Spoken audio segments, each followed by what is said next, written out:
공약대로라면 누가 대통령이 돼도 아동수당이 다음 정권에서 신설될 것 같습니다. 하지만 한 해 몇 조 원에 이르는 막대한 돈이 필요한데 재원 마련 대책은 잘 보이지 않습니다.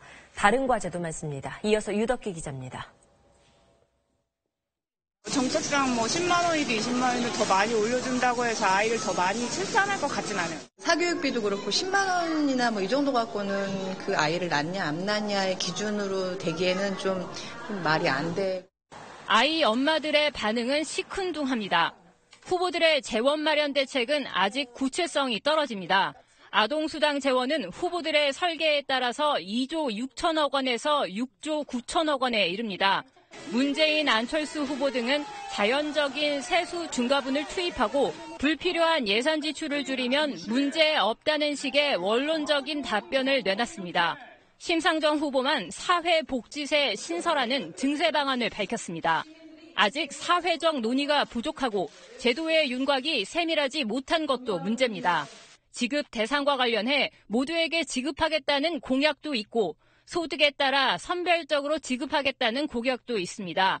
누가 대통령이 돼도 이건희 삼성 회장 손자에게 지급할 것이냐 말 것이냐, 즉 보편복지와 선별복지에 대한 논쟁이 다시 일 수 있습니다. 보편적인 복지로 갈 것인지 아니면 가구 소득별 또 연령별 또는 자녀 수에 따라서 차등을 두는 선별적 복지로 갈 것인지 결정이 필요할 것으로 생각이 됩니다. 가정 양육수당을 유지하느냐 마느냐 하는 구체적인 내용으로 들어가면 제도 설계가 더욱 복잡해질 수 있습니다.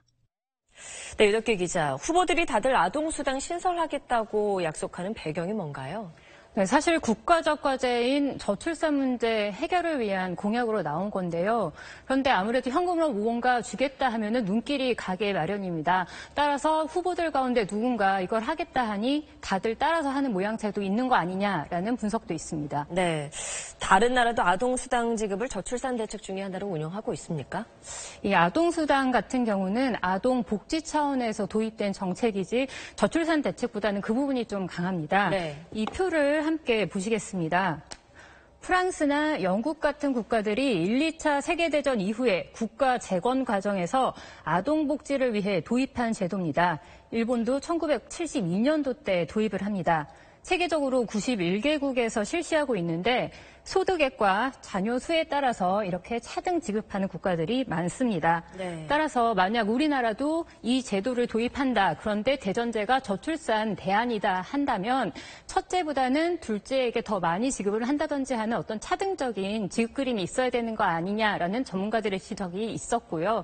하지만 아직까지 후보들의 공약에서는 그런 구체성은 보이지 않았습니다. 네, 지금 정도면 아동수당이 저출산 극복을 위한 현실적인 해법이다라고 보기엔 좀 부족한 것 같네요.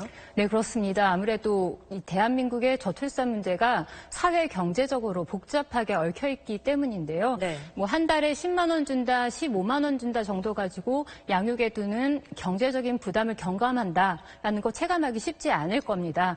따라서 다른 저출산 대책과 함께 아동수당 정책이 어우러져야지 시너지 효과가 날 것이다라는 게 전문가들의 의견인데 아직까지 그러한 모습들이 공약에서 읽히진 않고 있습니다. 네, 그렇네요. 잘 들었습니다.